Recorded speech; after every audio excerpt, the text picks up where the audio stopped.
Hello my dear friends. तो आज हम लोग जानेंगे कुछ फैक्ट्स गौतम अडानी के बारे में। जी हाँ, आपने बिल्कुल सही सुना है, world 6th richest person the Gautam Adani के बारे में। तो हम सबसे पहले जानेंगे उनकी नेटवर्थ कितनी है।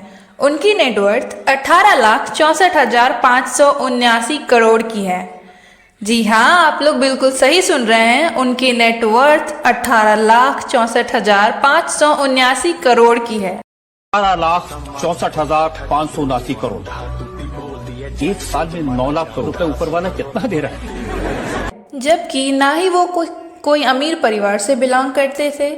उनके पिताजी एक साधारण से कपड़ा व्यापारी थे। उनका जन्म गुजरात के एक छोटे से गांव बनासकांठा में हुआ था। कहा जाता है कि वो पढ़ाई में भी बहुत अच्छे थे।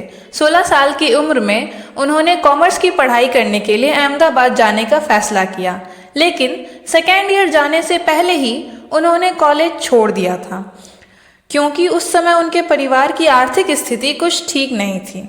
तो उन्होंने अहमदाबाद से मुंबई जाने का फैसला लिया। स्कूटर से शुरुआत करने वाले गौतम अडानी जेब में कुछ रुपए ही थे, लेकिन हौसलों की कमी नहीं थी।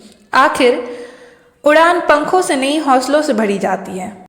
वो मुंबई निकल तो गए थे, लेकिन उन्हें कहाँ जाना था, क्या करना था, कुछ भी पता नहीं था। वहाँ मुंबई में उनके चचेरे भाई ने उन्हें डायमंड ट्रेडर्स महिंद्रा ब्रदर में नौकरी दिला दिया। वहाँ उन्होंने 3 साल काम किया। काम के साथ साथ उन्होंने बाजार को भी समझ लिया था, ट्रेडिंग भी सीखा। वहाँ 3 साल काम करने के बाद उन्होंने अपना बिजनेस स्टार्ट करने का फैसला लिया और मुंबई के जवेरी बाजार में उन्होंने अपना डायमंड ट्रेडिंग का काम शुरू किया। और वहाँ एज एन एंटरप्रेन्योर उन्होंने अपनी पहली कमाई 10,000 कमाई।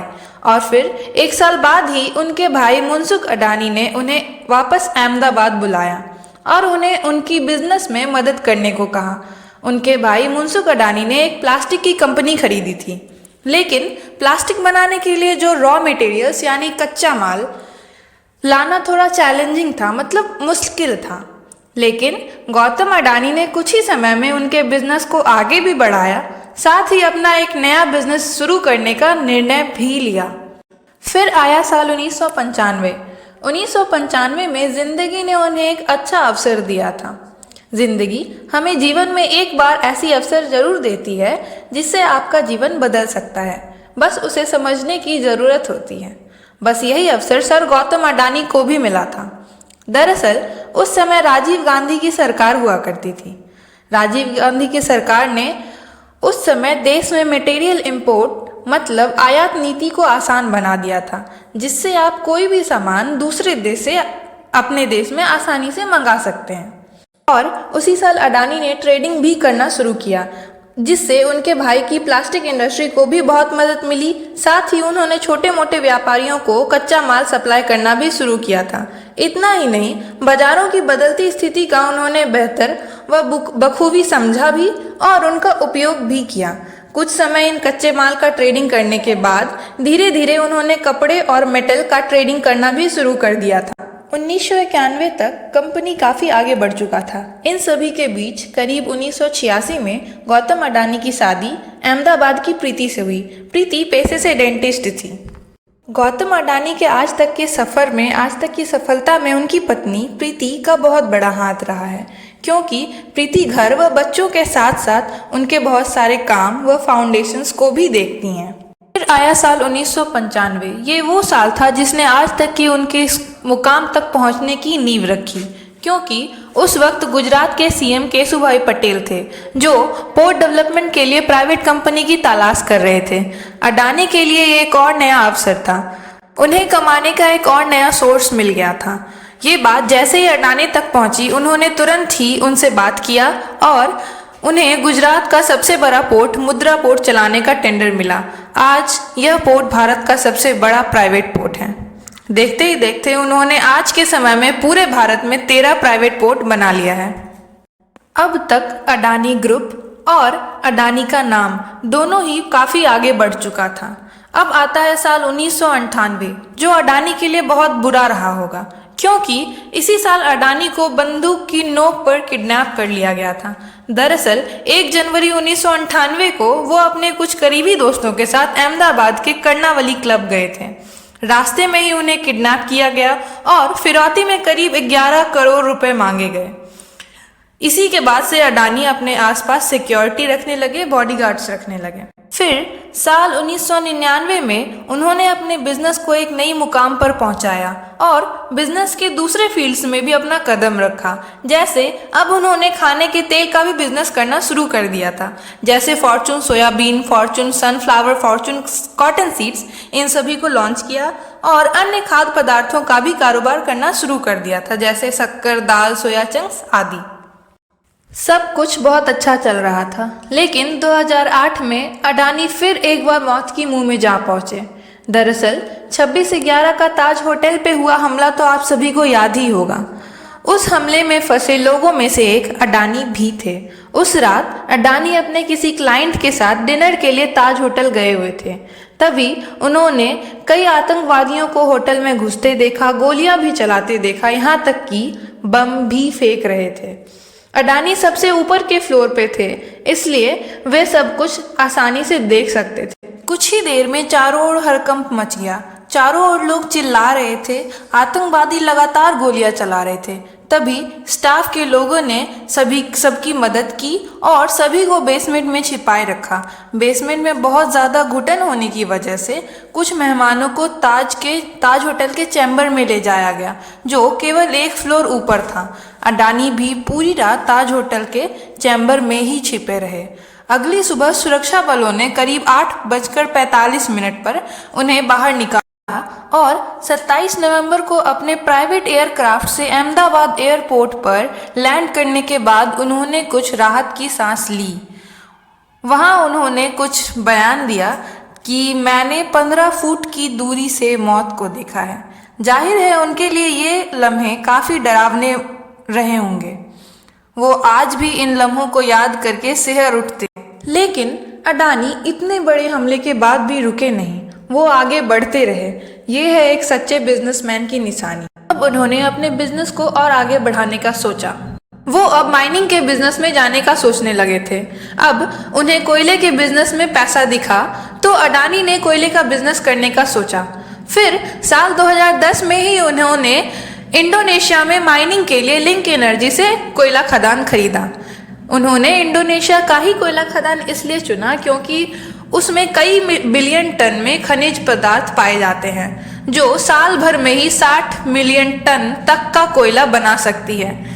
इतना ही नहीं, उन्होंने फिर एक बार अपना बिजनेस माइंड लगाया और इन कोयले के ट्रेडिंग के साथ साथ उन्होंने डोमेस्टिक इलेक्ट्रिसिटी जनरेशन का काम भी शुरू किया और बड़े बड़े शहर व राज्यों में इलेक्ट्रिसिटी सप्लाई करना शुरू कर दिया था, क्योंकि इतने बड़े पावर प्लांट को चलाने के लिए काफ़ी बड़ी एनर्जी चाहिए थी, जिसमें एनर्जी के लिए काम आया उनका कोयले का बिजनेस।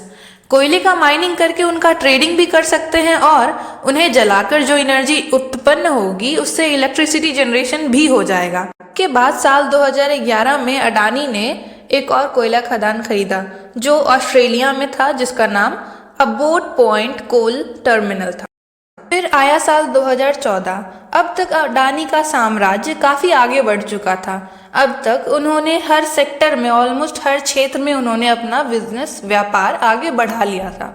उन्होंने प्राइवेट पोर्ट, कोयले की खुदाई व trading, private power producer, city gas distributor and importer of edible oil और private airports, urban water managements आदि। साथ ही समय की मांग को देखते हुए उन्होंने natural gas, solar panels, railways, private airports भी बनाना शुरू किया और इनमें अपने बिजनेस को आगे बढ़ाया।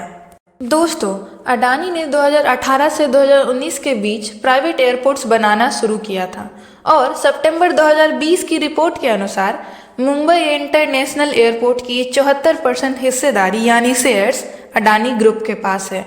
और जैसा कि आप लोग जानते ही होंगे कि भारत में दिल्ली एयरपोर्ट के बाद मुंबई एयरपोर्ट देश का सबसे बड़ा एयरपोर्ट है। धीरे धीरे साल बीतते गए और अडानी ग्रुप आगे बढ़ता गया। फिर साल 2022 में अडानी एशिया के सबसे अमीर आदमी बन गए और एशिया के ही नहीं, कुछ ही समय में वो दुनिया के दूसरे अमीर आदमी बन गए थे। कुछ समय के लिए अडानी ने एशिया के सबसे अमीर आदमी मुकेश अंबानी को भी पीछे छोड़ा था, लेकिन फिर आया साल 2023 जिसने उन्हें काफ़ी झटके दिए।